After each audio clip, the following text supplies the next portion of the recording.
Disiarkan langsung dari Kementerian Kesehatan Republik Indonesia, Radio Kesehatan untuk Indonesia yang lebih sehat. Halo, selamat siang, Sobat Sehat. Bertemu lagi dengan saya, Audi Ramantio, dan kali ini kita masuk dalam segmen siaran sehat.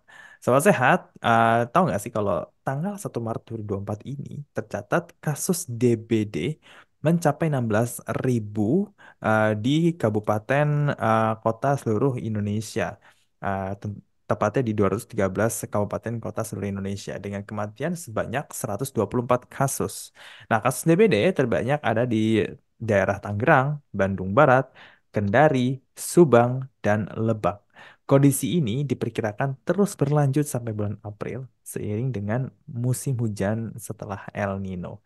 Dan kita pastinya nggak mau dong ya kena DBD. Maka dari itu dalam siaran sehat kali ini kita akan membahas mengenai ini loh yang bikin nyamuk DBD betah bersama dengan narasumber kita yaitu dengan Dr. Kevin Mak, seorang medical doctor and health content creator. Halo, selamat siang Dr. Kevin. Halo, selamat siang Kak Audi dan Sobat Sehat. Senang hari ini bisa sharing bareng teman-teman semuanya seputar penyakit yang lagi banyak banget nih Kak ya, yaitu demam berdarah. Iya betul banget ya dok ya. Gimana dok hari ini dok kabar dok? Good, baik-baik. Semoga Kak Audi dan teman-teman yang menonton juga sehat selalu. Yang sedang berpuasa juga lancar selalu puasanya selama bulan Ramadan ini. Dan tentunya kita akan sharing beberapa tips biar teman-teman selalu lebih sehat, lebih aware, terutama seputar mencegah, mengobati, dan juga mengenali gejala awal dari demam berdarah. Oke baik, waduh. Terima kasih dok ya. Amin. Semoga Dokter Kevin juga dalam keadaan sehat selalu dan lancar terus ya dok ya aktivitasnya. Amin. Baik, untuk sobat sehat yang ingin bertanya langsung kepada Dokter Kevin bisa langsung aja bertanya melalui live Instagram. Tulis pertanyaan kamu di kolom komentar dengan format nama, underscore usia, underscore asal kota, dan underscore pertanyaannya. Begitu juga yang bertanya langsung melalui nomor WhatsApp Radio Kesehatan di nomor 082136362018. Baik, Dokter Kevin. Ini nyamuk Yes. DBD ini jenis nyamuk kan jenisnya banyak kan ya. Ada nyamuk Mm-mm. DBD, ada nyamuk malaria. Nah, untuk nyamuk penyebab DBD ini ciri-cirinya seperti apa sih, Dok? Benar, ini penting ya, karena betul tidak semua nyamuk itu dapat menyebabkan penyakit demam berdarah. Mungkin kalau teman-teman dulu pernah dengar, pernah lihat, kalau ada nyamuk dengan pola di badan maupun di kakinya ada loreng atau kalau misalnya di masyarakat umum dibilang ada belangnya begitu ya. Jadi terlihat ada belang-belang atau loreng berwarna hitam dan putih. Nah, itu adalah kemungkinan besar nyamuk penyebab demam berdarah. Kita sebutnya adalah nyamuk Aedes aegypti ataupun ada juga Aedes albopictus. Nah, dua jenis nyamuk ini biasanya adalah penyebab utama teman-teman bisa tertular penyakit TBD. Dan jenisnya biasanya betina, karena memang jenis betina lah yang menularkan, ada virus dengue di dalamnya, masuk ke dalam tubuh manusia dan akhirnya menyebabkan demam berdarah. Hmm, oke baik ya. Jadi nyamuk yang biasanya kalau kelihatannya itu ada apa ya, loreng atau belang-belang Betul, gitu, itu yes. besar adalah nyamuk demam berdarah dengue atau Iya. nyamuk DBD nih, atau nyamuk Aedes Mm-mm. aegypti.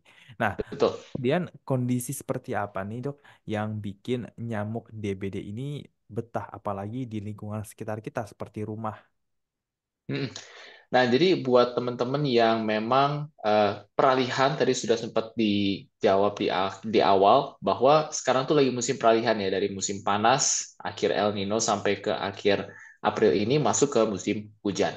Nah, biasanya beberapa kondisi yang mendukung nyamuk ini bisa berkembang biak di dalam rumah adalah pertama, jika teman-teman punya ruangan terbuka yang bisa menahan air. Contohnya seperti ember, bak mandi yang tidak dikuras, kemudian juga pakaian atau barang yang menumpuk itu bisa menjadi sarang untuk nyamuk Aedes aegypti betina tadi. Makanya penting untuk kita perhatikan kebersihan di sekitar kediaman tempat tinggal maupun kantor dan juga ruang aktivitas kita. Kemudian yang kedua, buat teman-teman yang memang banyak tanaman di sekitarnya. Nah, kadang-kadang tanaman dengan daun terbuka yang bisa ada tampungan airnya, itu juga bisa menjadi bibit atau jentik nyamuk berkembang di situ. Tapi terutama yang harus kita perhatikan adalah wadah ataupun tampungan air, tadi contohnya seperti ember, bak mandi, dan juga tumpukan barang-barang ataupun pakaian itu kadang bisa menjadi sumber ataupun masalah jentik nyamuk berkembang dan akhirnya menyebabkan penyebaran virus dengue di situ. Hmm, oke baik ya. Jadi intinya adalah kita perlu aware ya dengan apa yang ada di sekitar kita, terutama di bagian kamar mandi nih, yang kamar mandinya pakai ember atau pakai bak mandi gitu kan. Benar. Dan juga untuk rumah yang penuh dengan tanaman dan juga uh, tempat-tempat ya seperti dapur ya di mana banyak cucian piring menumpuk atau baju-baju yang digantung seperti Ya, itu dok ya. betul Nah, banget. kan, uh, apa aja dok nih gejala yang muncul Hmm, ketika kita tergigit nyamuk DBD? ya. Jadi mungkin teman-teman sobat sehat juga sering memperhatikan akhir-akhir ini banyak sekali yang demam. Ya, jadi demam ini adalah salah satu gejala khas dari penyakit demam berdarah, di mana demam sendiri itu sifatnya langsung meroket tinggi ya, karena demam berdarah ini disebabkan virus dengue. Dan virus pada umumnya demamnya langsung tinggi. Jadi misalnya langsung 38 derajat Celcius, 38,5, dan jarang sekali turun ke suhu yang normal sampai nanti di fase penyakit selanjutnya. Jadi tanda yang pertama adalah demam yang tinggi yang biasanya tidak turun sampai ke suhu normal. Yang kedua, karena virus ini biasanya menyebarnya cukup cepat, virus demam berdarah, sehingga seorang pasien yang terpapar demam berdarah itu seringkali mengeluh adanya pegal-pegal, badan linu, tidak nyaman, pegal, ataupun rasa sakit di belakang bola mata, dan kadang-kadang karena dia menyebar juga ke saluran pencernaan dan liver kita, jadi kadang pasien juga mengeluh adanya mual, perasaan kembung, ataupun sampai muntah-muntah. Jadi itu adalah tiga gejala utama dari penyakit demam berdarah. Bisa juga ditambah satu lagi nih teman-teman, kalau misalnya ada mimisan, ataupun perdarahan di gusi, ataupun di kulit, juga waspada dan segera periksakan ke instansi kesehatan terdekat. Oh gitu. Jadi ciri-cirinya tuh seperti ada sakit di belakang mata itu juga termasuk ciri-ciri orang kena demam Betul. berdarah, dok ya. Yes, betul. Oke, baik. Dan juga suhu panas yang langsung meningkat secara drastis. Iya, tajam meningkatnya, betul. Dan juga mual muntah ya. Jadi makanan Mm-mm. masuk itu semuanya nggak enak ya dok ya. Bener, bener banget. Itu biasanya berapa lama dok? Seseorang tuh bisa Mm-mm. sampai terkena penyakit TBD dari dia pas pertama digigit. Ya, jadi ketika pertama kali nyamuk itu menusuk kulit kita, nah nyamuk Aedes ini agak unik. Dia itu adalah daytime feeder. Jadi dia memang berkeliling dan juga menghisap darah sepanjang hari. Terutama siang hari juga tetap ada. Terutama teman-teman perhatikan area belakang leher dan juga kaki. Biasanya itu yang menyuntiknya di situ si nyamuk tersebut. Ketika virus itu masuk ke dalam tubuh, dari pertama kali nyamuk itu menggigit tubuh kita, biasanya butuh waktu 0 sampai 7 hari. Kadang-kadang ada yang sampai 10 hari untuk virus itu berkembang di dalam tubuh kita. Setelah dia berkembang dan akhirnya replikasi, mulailah timbul gejala. Jadi kalau misalnya kamu bergejala hari ini demam, kemungkinan besar kamu terpapar 1 sampai 2 minggu sebelum kejadian demam ini. Gitu. Jadi kemungkinan besar ada gigitan di 1 sampai 2 minggu sebelum demam pertama muncul. Seperti itu, Kak. Hmm, oke baik. Nah, ketika kita merasakan gejala yang juga tadi dokter jelaskan nih, penanganan pertama yang harus kita lakukan apa dok? Dan kapan kita harus datang ke fasilitas pelayanan kesehatan terdekat? Ya, jadi pertama, ketika teman-teman sudah tahu gejala-gejala demam berdarah yang tadi kita paparkan, mulai dari demam tinggi, mual muntah, nyeri di belakang bola mata, itu teman-teman sudah patut curiga. Apalagi kalau misalnya di lingkungan sobat sehat semua, entah itu di keluarga, tetangga, teman kerja, ada yang mengeluh keluhan yang sama. Nah, itu bisa menjadi tanda yang pertama. Kemudian kalau kita bagi, demam berdarah ini dibagi menjadi 3 fase. Yang pertama ada fase demam, yaitu 0 sampai 3 hari pertama, kemudian masuk ke fase kritis, yaitu 4 sampai 7 hari, kemudian masuk ke fase penyembuhan setelah 1 minggu. Ketika teman-teman sudah merasakan demam 0 sampai 3 hari, disertai gejala-gejala yang tadi kita sebutkan, ada baiknya teman-teman segera periksakan, ada yang namanya pemeriksaan darah lengkap, ataupun pemeriksaan tambahan seperti NS1 antigen. Nah, pemeriksaan ini ideal untuk kita mengetahui derajat keparahan dari demam berdarahnya, dan nanti dokter akan menentukan apakah memang bisa dirawat jalan di rumah atau perlu tindak lanjut dirawat inap. Seperti itu. Hmm, oke baik. Nah, eh, kemudian nih dok, yang jadi tadi virus demam berdarah ini kalau misalkan Hmm. ada orang sekitar kita yang kena demam berdarah, itu bisa menularkan ke teman yang lain. Dok. Ya, betul. Benar banget. Jadi kadang-kadang kalau di kita kan ketika ada yang dirawat inap atau ada yang sakit, kita menjenguk nih, dan secara tidak sengaja nyamuk itu mentransmisikan atau memindahkan virus tersebut dari orang yang sudah terinfeksi ke orang yang sehat tersebut juga bisa kena. Karena kita perlu tahu bahwa fase viremia atau fase pelepasan virus di dalam tubuh seseorang yang mengalami demam berdarah itu memakan waktu 0 sampai 5 hari. Jadi saat hari pertama demam sampai 5 hari ke depan, ketika ada nyamuk yang menggigit pasien yang terinfeksi, kemudian menggigit lagi pasien sehat, itu bisa terjadi penularan di situ. Dan umumnya seperti itu. Makanya kenapa harus kita waspadai di rumah, tempat kerja, ataupun lingkungan terdekat, adakah yang mengalami keluhan yang sama? Karena itu bisa menjadi tanda yang kuat terkena demam berdarah. Seperti itu. Oke, baik. Nah, dok, beberapa pasien demam Hmm, darah dengue ini nih ada yang menjalani rawat inap nih di ya, rumah sakit ya. Ya, salah satu adalah saya sendiri. Saya pernah kena hmm, demam berdarah oke, sampai 50 dan itu harus dirawat inap. Nah, tapi ya, apakah perawatan dalam proses penyembuhan pasien yang mengalami DBD ini itu harus dirawat inap atau sebenarnya bisa ya. juga, dok, dengan rawat jalan? Ini pertanyaan yang sangat baik dan tentunya banyak sobat sehat juga yang khawatir ya, apakah saya harus rawat inap atau saya rawat jalan pun agar bisa melanjutkan aktivitas seperti biasa pun boleh, seperti itu. Yang pertama, untuk membedakan rawat inap dengan rawat jalan, itu ada patokan dari pemeriksaan darah yang kita namakan trombosit, teman-teman. Nah, trombositnya kalau di bawah 100.000, kita sarankan untuk rawat inap. Tapi kalau di atas 100.000 itu masih dipertimbangkan untuk rawat jalan. Nah, kenapa saya garis bawahi dipertimbangkan? Ada banyak sekali faktor yang dapat mempengaruhi tidak hanya kadar trombositnya saja. Bisa berupa umur, karena contoh, anak usia 3 tahun dengan dewasa usia 30 tahun terkena demam berdarah itu penanganan daya tahan tubuhnya pasti berbeda. Maka disarankan buat teman-teman yang memang masih dewasa muda, apalagi anak-anak, disarankan untuk rawat inap. Kenapa? Karena tadi kita bilang, ketika dia masuk ke fase kritis, seakan-akan gejalanya membaik, tapi justru di situ terjadi penurunan trombosit dan gangguan pembuluh darah yang baru kelihatan gejalanya. Hmm. Tuh. Kemudian kita perhatikan juga apakah pasien masih bisa makan minum tadi contohnya. Kalau pasiennya sangat mual, muntah-muntah terus, tidak bisa ada makanan atau minuman yang dikonsumsi, lebih baik disarankan untuk rawat inap. Maka sekali lagi jangan ragu untuk melakukan pemeriksaan darah dan akhirnya nanti bisa ditentukan oleh dokter apakah perlu rawat inap atau bisa dilanjutkan dengan rawat jalan. Seperti itu. Oke, baik. Jadi ini nanti dokter yang menentukan ya, dok ya. Betul. Nah, tadi kan dokter kan sempat menyinggung soal trombosit juga nih.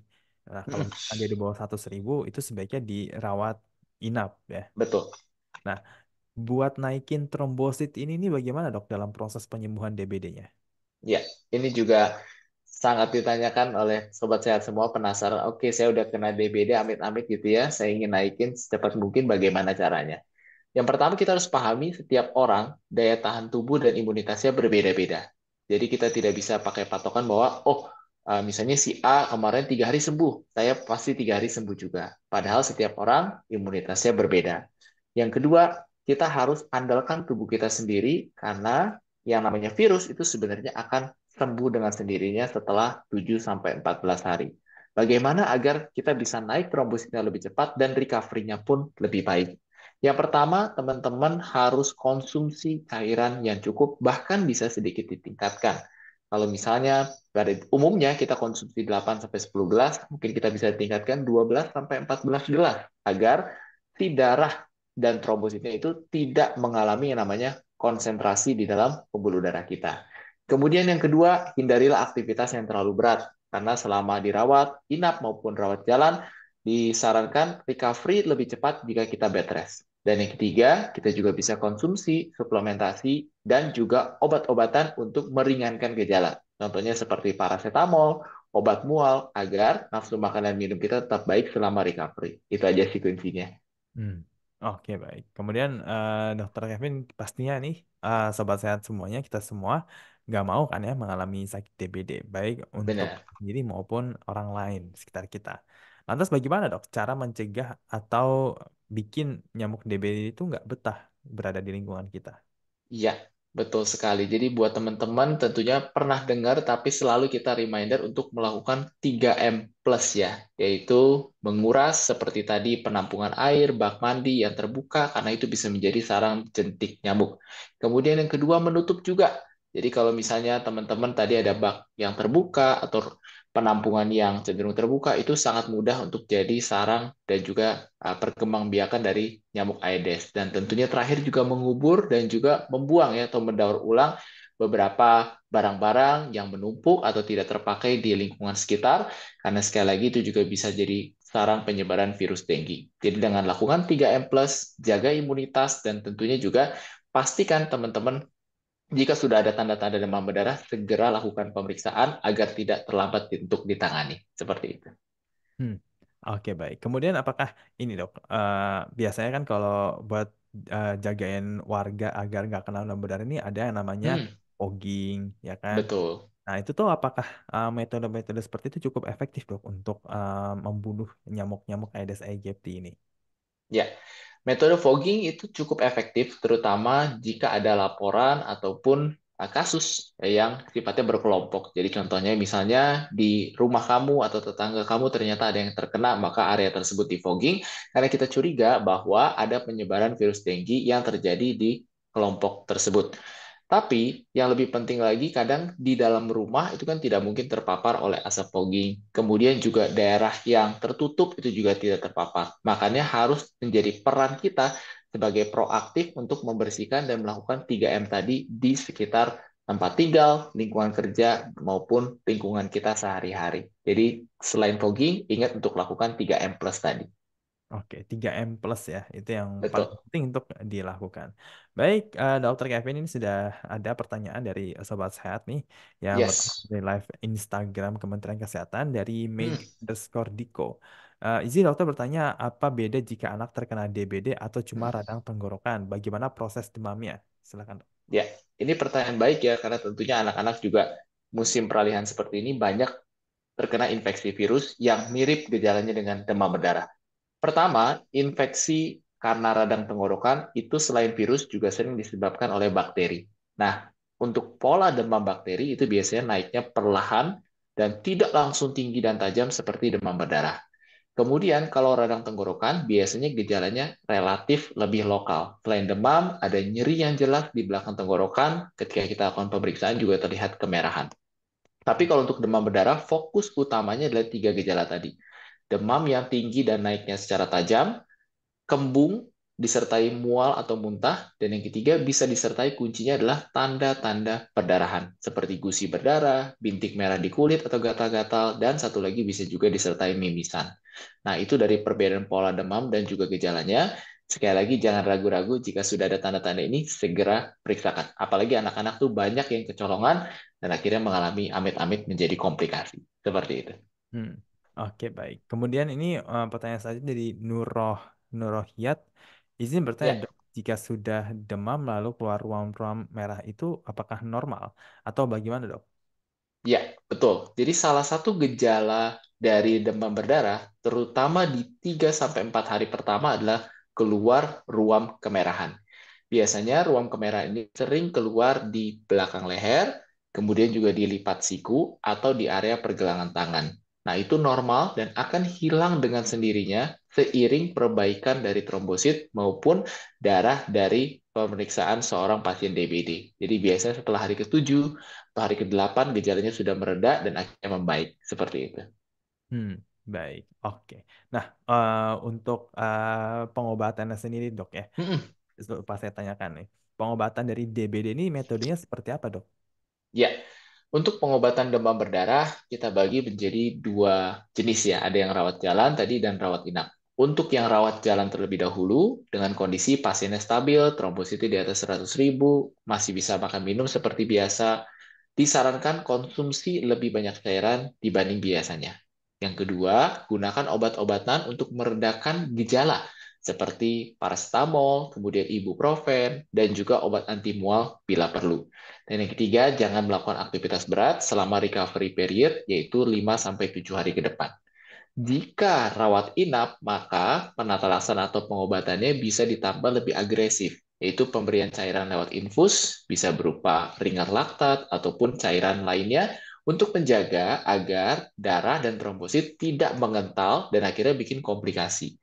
Dan tentunya di rawat inap juga kita akan lakukan pemeriksaan darah secara berkala, biasanya 1 kali 24 jam atau bisa lebih sering tergantung dari kondisi dan kasus si pasien DBD tersebut. Dan yang saya ingin tekankan, teman-teman wajib tahu jika DBD ini mengalami warning sign ya, artinya tanda-tanda bahwa demam berdarahnya akan menjadi berat. Contohnya seperti hemokonsentrasi atau trombositnya makin lama makin turun dengan darah yang makin kental, yang kedua, mual muntah yang sangat hebat sampai dehidrasi. Dan yang ketiga, nyeri ulu hati yang biasanya bertambah semakin lama semakin nyeri. Jika ada tanda-tanda itu, segera langsung bawa ke rumah sakit untuk dilakukan rawat inap. Seperti itu. Oke, baik. Satu lagi nih, Dok. Dulu waktu Ya, saya kena demam berdarah itu saya hmm, sering disuruh minum jus jambu, katanya bisa nah menurunkan ini. trombosit. Nah, itu apakah Ya, benar? ya. Jadi sebenarnya jus jambu tidak secara langsung meningkatkan trombosit, tapi dia memang mengandung cairan yang cukup banyak dan juga antioksidan untuk meningkatkan daya tahan tubuh. Jadi efeknya yang diinginkan adalah peningkatan daya tahan tubuh dan imunitas dengan harapan bahwa sistem imun kita akan memproduksi trombosit dan juga meningkatkan sistem imun untuk membuang sisa-sisa virus dengki lebih cepat. Jadi, tidak ada salahnya jika teman-teman ingin mengkonsumsi jus seperti jus jambu, boleh, asal teman-teman jangan lupa juga konsumsi cairan yang cukup selama rawat inap maupun rawat jalan. Jadi silahkan, yang penting dalam batas wajar. Seperti itu. Oke, baik. Wah, ini tadi kita sudah dapat banyak banget ya insight yang mengenai DBD ya, pencegahannya, kenapa Betul. bikin betah, nyamuk juga gitu karena sampai Iya. dengan pengobatannya. Baik, Dokter Kevin, kita sudah berada di penghujung siaran sehat pada siang hari ini dan sebelum kita tutup perbincangan kita, boleh Dokter Kevin untuk memberikan pesan-pesan sehat kepada sobat sehat yang mendengarkan. Silakan, Dok.